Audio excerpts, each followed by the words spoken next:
Hello, fellow weavers, and welcome to my channel where we brainstorm romantasy story ideas and then turn those ideas into draft-ready plot outlines.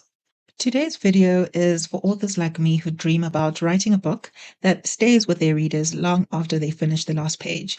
The kind of story that readers cannot help but want to tell everyone about. Maybe even one that inspires fan art and the fandom. Consequently, I have given a lot of thought to what those kind of stories get right and spent a lot of time listening to what readers say they would like to see less of and more of in romantasy. This is by no means scientific, more of a conclusion of my research. I think there are 4 key elements to get right to make your story unforgettable. Your FMC or protagonist, your MMC or love interest, the romance arc, and the world. Okay. Are you kidding? That's unfair. She made those. I need to calm down. Everything's fine. Amanda. I'm an adult.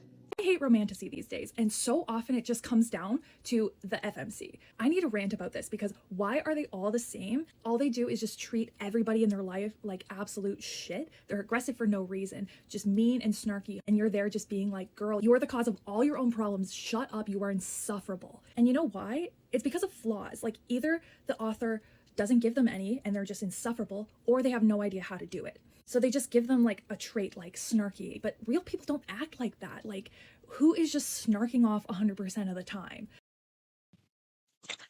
An unforgettable protagonist is generally one who firstly has agency. The story isn't just happening to them. They are constantly making decisions, even bad ones, that move the story forward. They are not simply reacting to what is happening around them.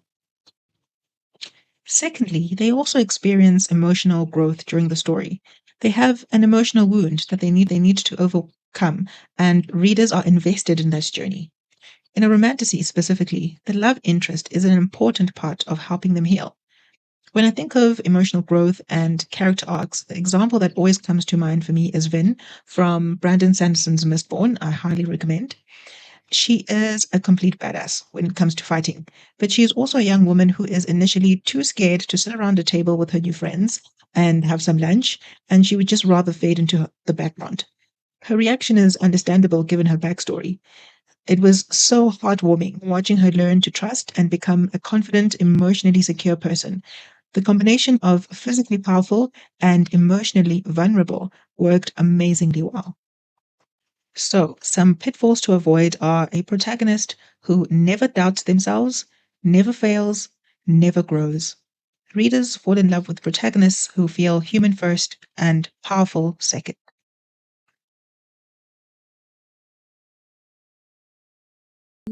Can we talk about how every single romantasy male main character is 6'4", tall, dark, broody, handsome, has really broad shoulders? Like, I'm not complaining. I'm just like, can we have a little bit of variety? Like, of course, don't get me wrong. I do love a tall, dark, broody, a little tortured soul male main character. But like, I would love to see like someone with a different kind of personality. You know, maybe like a golden retriever or something a bit more nerdy. I would just love to have variety in the romantasy genre. Yes, we love the morally grey love interest, the dangerous protector, the brooding silence. But in 2026, that's just the starting point. What makes your love interest someone that will feature on multiple book boyfriend lists? Based on reviews of popular romantasy books, some of the things that keep coming up are 1, a hero who is powerful and perhaps even scary to others, but who uses that power to create a safe space for the heroine. 2, the supportive partner. So 2 examples here are Rain from The Serpent and the Wings of Night. I hope I'm pronouncing that correctly. Or Luther from Spark of the Everflame. They're praised for stepping back and letting the FNC fight her own battles while having her back. 3 is acts of service. So small details like the MMC remembering the FMC's favorite food or magically procuring a rare book she mentioned. These often get more likes and reviews than explicit spicy scenes. And 4 is vulnerability. A great MMC is not just a stone wall. Readers love the moment his mask slips and he shows genuine fear, grief, or insecurity. Mostly, you have to make it clear why he is lovable, beyond being tall with broad shoulders, and why he is the right person for her specifically. We want the readers to think, wow, the FMC is so lucky to get to spend the rest of their life with this person.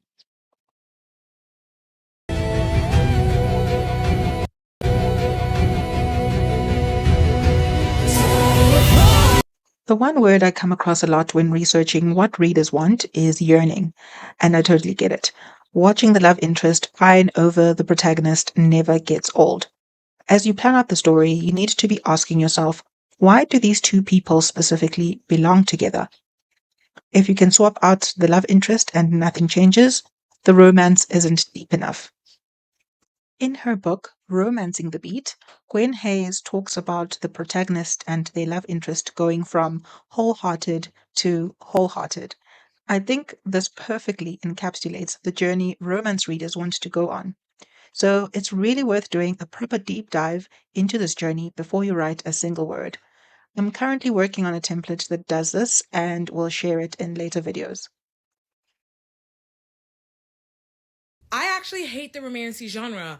Oh my god, who said that? Who said that? I'm not taking it back though. My issue when it comes to the romantasy genre is that as someone who loves fantasy, I've always been a fantasy girl. As someone who just loves unique magic systems, someone who just loves watching the author honestly create a world out of nothing. My issue when it comes to the romantasy genre is that Tassi with romantasy is always neglected, okay? The author puts so much focus on the romance, the banter, the relationship, the shadow daddy, as you will, or the pick-me girl, or the one that's kind of fucking annoying and doesn't seem to have a backbone. There literally doesn't seem to be an in-between of those two. Like, can we stop? But anyway, as time goes on, I've noticed that these authors, the world that they create is very surface level. And as someone who enjoys amazing world building and just getting to know the magic system, it's painful for me, okay? Like, What's going on here?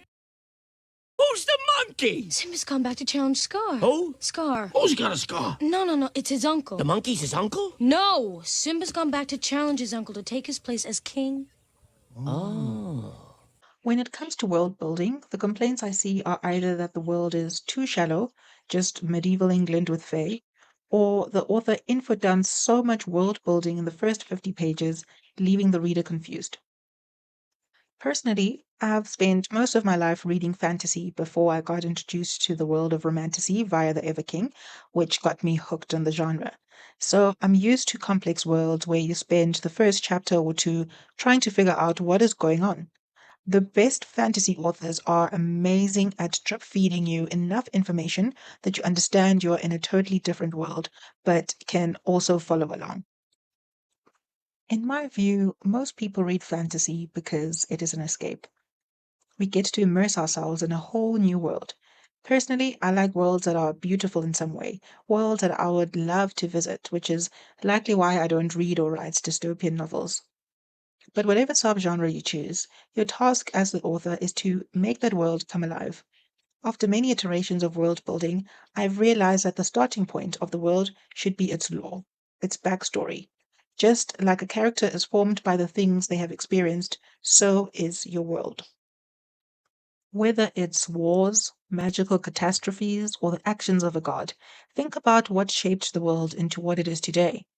Of course, this has to link back to the story, the conflict, the stakes, the powers of the protagonist and the love interest, and even their station in life. Which is why I start with the plot before building the world. As a side note, I remember someone, I can't remember who, saying that fantasy writers start with an interesting world and a cool magic system, then build a story that would take place in that world. Romantasy writers start with the story, then build a world that fits around it. I think that is true to a certain extent. The other important point is the magic system. That is generally what makes the fantasy world unique. For romantasy, it does not have to be particularly complicated, but giving it some emotional aspect, either in the way it works, its source, or its cost, could be an interesting way to link it back to the romance. So, in summary, to make your romantasy unforgettable in 2026, 1. Give your FMC agency and emotional growth. 2. Make your MMC a lovable, fully realized character not just an archetype. 3, build a romance that is earned. And 4, create a world that readers will want to get lost in. If you found this helpful, please like the video, subscribe for more content, and comment below which element of your romantasy you are working on right now. I'll see you in the next video.